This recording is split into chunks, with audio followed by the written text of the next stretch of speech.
বন্ধুরা, কথার সিরিয়ালে আজকে দেখবেন অভিকে দেখে কথা অজ্ঞান হয়ে পড়ে। ছটকা গল্প শোনাতে শোনাতে কথাকে উঠে দাঁড় করে। তখনই গল্পটা বলে।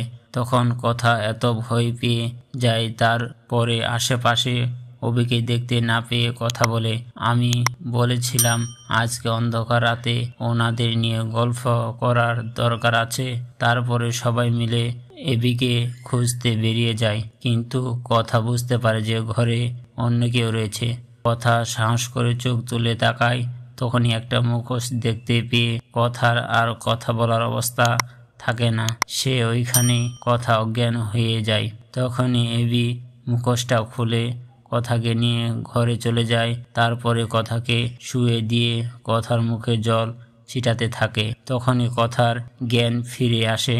তখন এবিকে জড়িয়ে ধরে। পরের দিন সকালে অবি ছটকার কাছে কমপ্লেন করে কথা এখানে এসেও পাতা বাটা রস খাওয়াবে। ছটকা বলে, আমি যদি তোর জায়গায় হতাম তাহলে সবার আগে এখানে এসে কথার আদায় করতাম যে আমাকে এগুলো খাওয়ানো চলবে না। একটু পরে কথায় এসে জোর করে সবার আগে ছটকার হাতে বড় পাতার রস ধরিয়ে দেয়। তারপর এবিকেও জোর করে আর বলে, সবার জন্য কিন্তু আছে। তখনই মাধব এসে বলে, আপনারা যখন এখানে এসে পড়ছেন তবে এখানকার বাজারটা একবার ঘুরে দেখুন।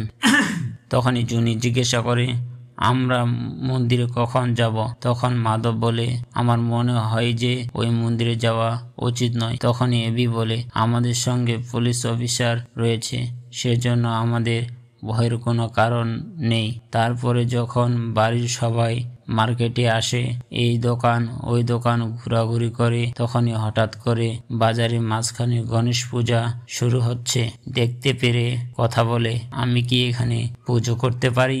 তখনই এবি বলে, বাড়িতেও পূজা করো, আবার এখানেও পুজো করবে?